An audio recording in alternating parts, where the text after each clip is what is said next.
Le gouvernement pourra-t-il épargner aux Français une nouvelle hausse de la TVA? Eh bien, on ne voit pas très bien comment.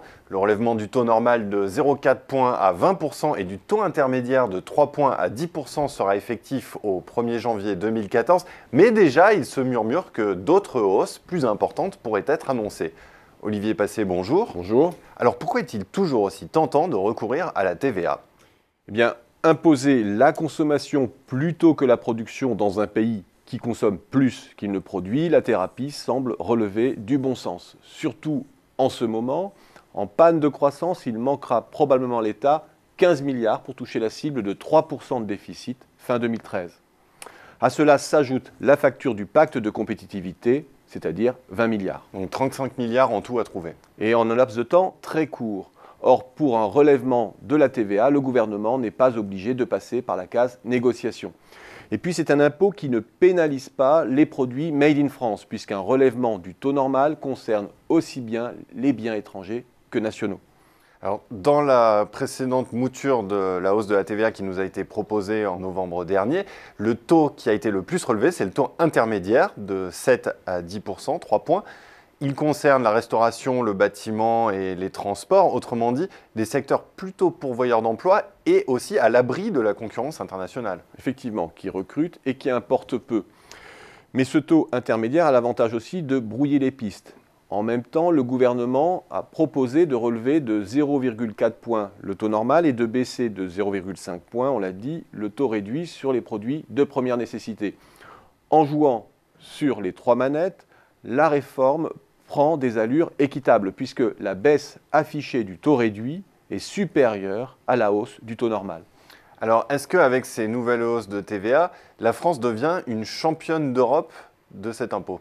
Non, et d'ailleurs, un impôt sur lequel la France n'est pas championne d'Europe, c'est assez rare pour être souligné.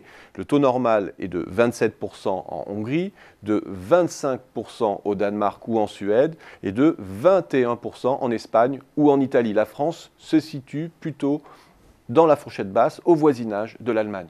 Alors, il resterait donc une marge de manœuvre, mais pourquoi le gouvernement est-il si réticent à augmenter la TVA une nouvelle fois? Bien, on le sait, il y a des raisons d'équité surtout.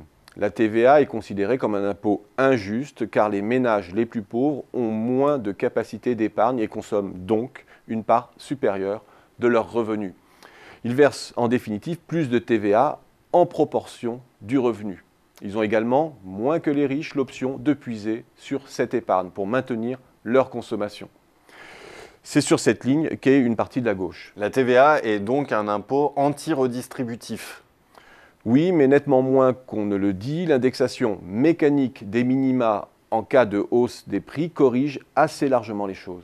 Alors si la gauche met de côté la TVA, l'idée d'une hausse de la TVA, il lui reste d'autres leviers. Je pense par exemple aux dépenses publiques. Certes, mais agir sur les dépenses, c'est vouloir détourner un paquebot de sa trajectoire. L'inertie est toujours sous-estimée. Côté masse salariale d'abord, les fonctionnaires non remplacés ne sortent pas des comptes, mais glissent dans la case retraite. Et puis, il y a le glissement vieillesse-technicité, GVT, c'est-à-dire la hausse de la masse salariale liée à la carrière et à l'ancienneté. Ce GVT continue à faire son œuvre, même si le point de la fonction publique est gelé. Il reste aussi comme option de tailler dans les dépenses publiques. Là, pour le coup, la France est championne d'Europe. C'est vrai, mais du côté des dépenses sociales, ce sont des réformes de longue haleine et qui exigent une concertation. La négociation temporise. En définitive, les dépenses d'investissement qui, elles, devraient être sanctuarisées en temps de crise, deviennent inexorablement la variable d'ajustement. Et la fiscalité verte, la fiscalité carbone, est-ce une bonne idée? Alors, pas de miracle à nouveau. À chaque fois qu'un gouvernement veut agir, il bute soit sur le caractère antisocial des taxes, soit sur la vulnérabilité des secteurs exposés. Taxer les émissions pénalise les plus faibles revenus, vétusté des logements et des automobiles oblige. Quant à la taxation des poids lourds ou du diesel, l'actualité récente illustre les résistances et les difficultés du passage à l'acte. Il faut donc compenser par ce qu'on appelle un chèque vert. Du coup, la fiscalité verte ne rapporte rien ou très peu. Et il reste la TVA comme option. En effet, et après les hausses de 2014, les élus socialistes pourraient être tentés de se resservir, on le voit déjà. Comme le bonbon supplémentaire que l'enfant reprend en cachette en espérant que ça ne se verra pas. La TVA est en effet un impôt relativement indolore et historiquement assez peu conflictuel. C'est d'ailleurs pourquoi, chez nos voisins européens, la TVA est une option fiscale qui a plutôt été privilégiée ces derniers temps. Oui, et elle a aussi une autre vertu, elle provoque des dépenses par anticipation. Une hausse en janvier booste les dépenses et les rentrées fiscales de novembre et de décembre. Si l'on joue l'affichage de court terme, la hausse de 2014 produit un effet cosmétique sur le déficit de 2013.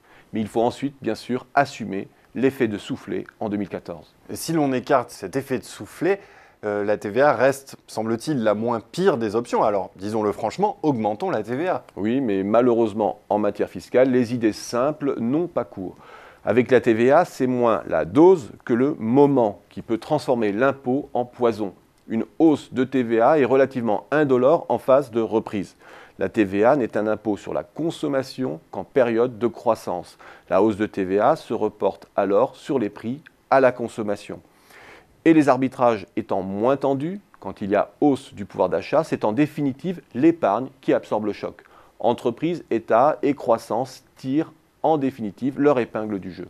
Mais là, et ce n'est pas à vous que je vais l'apprendre, Olivier Passé, la croissance n'est pas au rendez-vous. C'est vrai, et du coup, c'est une toute autre affaire. La TVA se mue alors en impôt sur la production, à l'opposé de ce qui est recherché aujourd'hui. Les entreprises exposées absorbent la hausse en diminuant les prix de production. Ce sont les marges qui absorbent le choc. En début de reprise, rien n'est plus dangereux. La reprise peut être cassée net. Alain Juppé en avait fait les frais en 1995. Autrement dit, la reprise n'est pas encore là que déjà se profile l'impôt fossoyeur de la reprise. La TVA, c'est donc peut-être la fausse bonne idée du moment. Olivier Passé, merci pour cet éclairage. Merci.